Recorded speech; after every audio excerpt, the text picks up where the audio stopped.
Welcome back to Investing Talk Podcast. Great to be here. Today we're embarking on quite a fascinating deep dive. It's into a company that just seems to constantly push boundaries. Always moving, that's for sure. And it looks like it might be undergoing a really profound transformation kind of right before our eyes.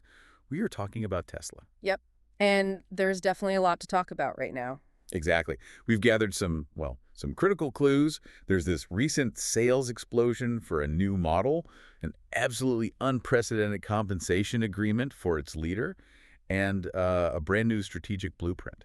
All pointing towards, well, what some are calling a potential trillion-dollar vision. It's quite something. Okay, let's try and unpack all this.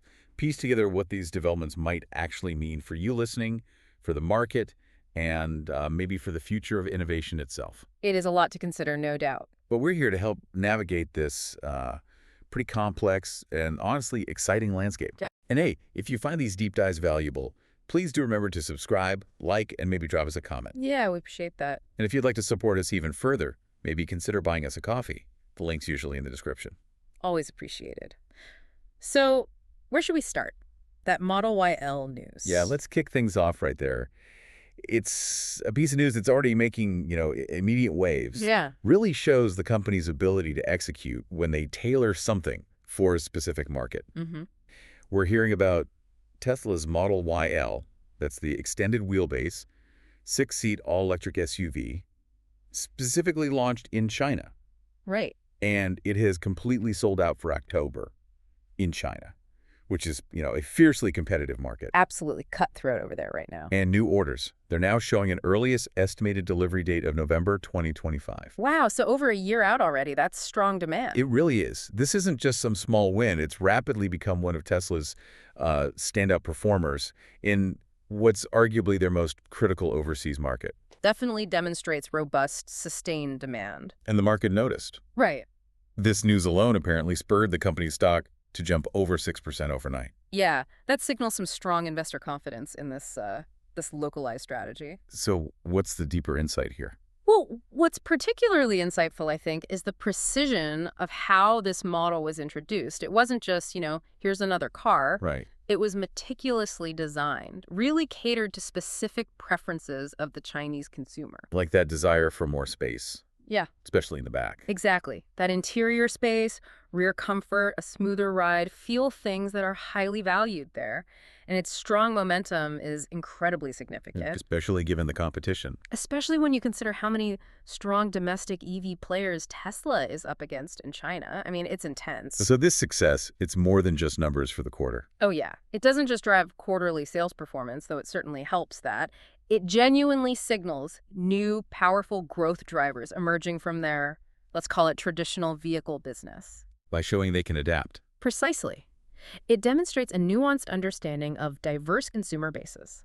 It highlights Tesla's evolving capability to adapt its core offerings, to capture market share globally, rather than just imposing a one-size-fits-all product everywhere. Okay, that makes sense. So that's the immediate, tangible win, a tailored product hitting the mark in a crucial market. Yep. A strong signal on execution. But let's zoom out a bit, because there's this equally staggering development happening kind of behind the scenes.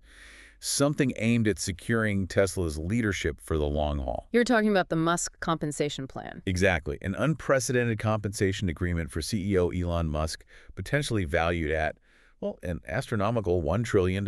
It's hard to even say that number out loud in this context. Right. It would be the largest executive compensation plan in U.S. corporate history. It sounds almost unreal, doesn't it? It does. So what are the real implications beyond the headline number? Yeah, what's the thinking here? Well, if we connect this to the broader strategy, this very high-profile proposal is clearly designed to incentivize Musk.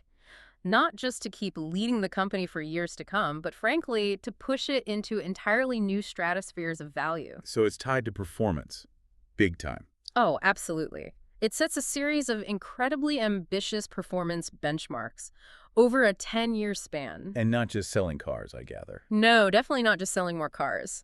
These targets include expanding Tesla's still pretty nascent robotaxi business. Okay. And increasing the company's market capitalization from its current, roughly $1 trillion. Which is already huge. Which is already huge, yes, to a truly mind-boggling $8.5 trillion. $8.5 trillion. $8.5 trillion. So yeah, this isn't just a pay package. You can see it as a blueprint for exponential growth across very diverse, very cutting-edge sectors. Wow. Okay. And what's really signaling the future direction within that plan? Right. So what's truly groundbreaking, I think, what really signals the company's future focus lies in its compensation structure. How so? These targets aren't solely focused on, let's say, traditional metrics like vehicle deliveries or autonomous driving software subscriptions, things we've seen before. Huh? For the first time ever, really, they also feature the delivery of bots. Bots, as in robots, Optimus. As in Optimus humanoid robots, primarily, yes. That's explicitly mentioned. And also a phenomenal increase in adjusted EBITDA as core performance criteria. Adjusted EBITDA. Can you just quickly remind us what that emphasizes? Sure. It's a key profitability metric, basically earnings before interest, taxes, depreciation, and amortization, often adjusted for one-off items to give a clearer, more consistent picture of how the core operations are performing financially. Got it. But including robot delivery for CEO pay. That's the kicker. The inclusion of robot delivery as a performance metric for a publicly traded company's CEO compensation is, well, it's truly unprecedented. It speaks volumes about where Tesla sees its future value creation coming from. It really does sound like something out of science fiction finding its way into a corporate boardroom. Doesn't it just... And I've noticed there's even a suggestion, maybe reading between the lines, that this plan might be setting the stage for bigger mergers. Is that reading too much into it? No, not at all. That's actually a critical detail embedded right within the plan itself. Oh, really? Yeah. There's a key provision. It allows for those performance targets to be adjusted in the event of a significant acquisition. Ah, significant acquisition. Exactly. And analysts are widely interpreting this as, well, paving the way for a potential merger between Tesla and Musk's other big venture, his artificial intelligence company, xAI. Right, xAI. Makes sense. And from a shareholder perspective, interestingly, this compensation structure is often viewed quite positively as a good deal even. Why is that? Because of the alignment. Precisely, because it so tightly links operational goals, profitability goals, and market capitalization goals. It highly aligns Musk's personal financial interests with creating shareholder value. But it also gives him a path to integrate xAI. It seems to. A clear path to integrate his other ventures under the Tesla umbrella. You can imagine bringing xAI's, cutting-edge large language models and general AI capabilities directly into Tesla's robotics and autonomous driving platforms. That could create some powerful synergy. Potentially, yes. Yeah. Very powerful. Okay, so if a potential trillion-dollar pay package tied to delivering robots and aiming for an $8.5 trillion market cap wasn't enough to blow your mind. Where do we go from there? Exactly. Here's where it gets really interesting, I think. Mm-hmm. And it clarifies that future vision even more starkly. Just recently, September 2nd, Tesla officially unveiled Master Plan Part 4. Right, on X. On its X account, yeah. And the cover image itself feels incredibly symbolic. It's an Optimus robot opening a car's trunk. Mm-hmm. Says a lot without words. It really does. This isn't just some pretty picture. Yeah. It symbolizes a profound strategic reorientation, a fundamental shift. This plan doesn't just hint at a pivot. It seems to signal a complete strategic redirection, moving Tesla's core focus definitively from electric vehicles and energy, their bread and butter for years, to the burgeoning fields of artificial intelligence and robotics. That feels like a bold, almost audacious move for a company that literally built its name, its brand, on cars. It is bold, which raises an essential question for us, I think. What does this pivot truly entail? And what's Tesla's rationale for such a, monumental shift? Yeah, what's the story they're telling? Well, according to the introduction of Master Plan 4.0 itself, Tesla sees the last, nearly 2 decades as a period of relentlessly accumulating technology. Through the cars and energy products. Exactly. Developing EVs, energy products, and importantly, the humanoid robots in parallel. They frame it as building the foundation. And now, the next chapter, as they put it, will be building products and services that integrate AI into the real world. Integrating AI into the real world. Right. With this grand ambition of creating a sustainable, abundant future, essentially, it seems they view their car and energy businesses as these giant real-world data collection machines. Proving grounds for AI. Proving grounds for real-world AI, yeah. And now they feel they're ready for the next leap using that foundation. And Musk himself has been pretty clear about this focus, hasn't he? Oh, extremely explicit. He stated that autonomous driving and the Optimus robot will be the company's most important priorities going forward. Full stop. And didn't he put a number on the Optimus value? He did, and it's a stunner. He went so far as to mention that approximately 80%, 890, of the company's future value will come from the Optimus robot alone. 80%. Yeah. Not from millions of cars. From robots. Think about that for a moment. The vast majority of Tesla's future valuation, according to its CEO, hinges on these humanoid machines. That is, well, that's a profound declaration about where they're placing their bets. Wow. Okay. But is this just, internal hype, Musk being Musk with grand visions? Or is this view shared elsewhere? That's a fair question, but actually it is being echoed and, in a way, validated by other major industry players. It's not just happening in a Tesla vacuum. Oh.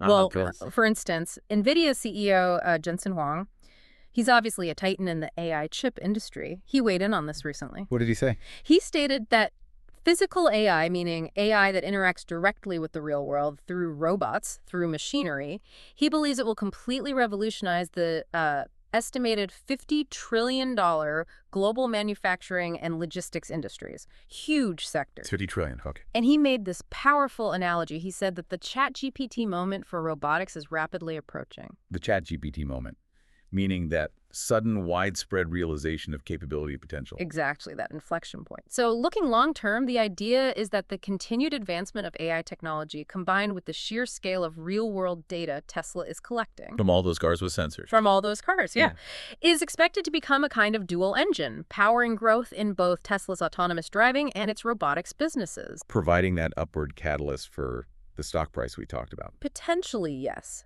But it also means, let's be clear, they're stepping into a completely different competitive arena now. Right. Not just EV makers anymore. No, now you're talking players like Boston Dynamics, Agility Robotics, maybe even Dyson, plus a whole host of specialized AI startups. The stakes are incredibly high. And the challenges must be immense. Oh, absolutely. Scaling humanoid robots it's a massive challenge. Everything from cost to reliability to safety to the ethical considerations. It's huge. Okay. So let's try to tie this all together. What does this all mean for you listening, someone tracking these developments, trying to figure out where Tesla is actually headed? Yeah, summarizing the threads. We've seen this immediate sales boost from a cleverly tailored product in China. We've seen this unprecedented plan designed to lock in leadership for a decade, but tied directly to massive growth in total new sectors, like robotics. And then we have this master plan that definitively pivots the entire company's focus towards a future seemingly dominated by AI and robotics. It's an almost dizzying rate of change and ambition. It really is. And, knowledge is most valuable when it's understood and maybe applied. What we're observing here, I think, is a company that isn't just expanding. It feels like it's fundamentally redefining its very identity. And its future value proposition. Exactly. Tesla is leaning heavily, very heavily, into the disruptive potential of AI and robotics. It seems like they're treating their legacy businesses, the cars, the energy, almost as stepping stones to this much larger vision. Which could, as you said, provide a strong upward catalyst for its stock price, reshaping how we even think about industrial companies. It could indeed. They're not just aiming to sell cars anymore. It seems the goal is to sell intelligence and automation that operates in the physical world. That's a different game entirely. But there are always buts, right? We need to think critically. Absolutely crucial. As you consider these ambitions, we have to be keenly aware of the potential risks. And there are many. Like what? Well, first, just the sheer speed of technological iteration in AI and robotics. It's staggering. Today's breakthrough could literally be tomorrow's legacy tech. Staying ahead is incredibly difficult. Okay, tech speed. What else? Then there are the evolving regulatory policies. Think about autonomous systems. Think about humanoid robots interacting in human spaces. The rules are still being written, and they could significantly impact deployment and timelines. Regulations, right? Big unknown. Huge unknown. Plus, the sheer capital expenditure required. The engineering talent needed for this kind of pivot, it's immense. It's not cheap to build armies of robots. It's definitely not. And perhaps the biggest challenge, the one that really gives pause, is the potential for a significant gap. A gap between these sky-high market expectations fueled by such ambitious plans. Like 80% value from robots. Exactly. And the eventual reality of execution. Scaling a humanoid robot from a cool prototype to millions of reliable, safe, cost-effective units working in the real world. That is arguably a far, far more complex challenge than scaling car production ever was. That's a really sobering point. Okay. What a deep dive today, seriously. Yeah. From an SUV selling out halfway across the world To that trillion-dollar potential pay package. and a complete, deliberate, strategic shift towards AI and robotics. Tesla is certainly not standing still. It feels less like evolution and more like metamorphosis. That's a good word for it. It really feels like they're trying to transform into something fundamentally different. So here's a thought to maybe leave with everyone. Yeah. Given this incredibly ambitious pivot, where Tesla's future value is seriously projected by its own CEO to be maybe 80% reliant on something as, well, as nascent and complex as humanoid robots, what might that truly mean for how we even define a car company in the coming decades? Right. And maybe even more profoundly, how will that reshape not just the industrial landscape around us, but perhaps even the very fabric of our daily lives, if it comes to pass? Lots to think about there. Thank you for joining us on this exploration. Keep learning, keep questioning, And stay curious. and we'll see you next time.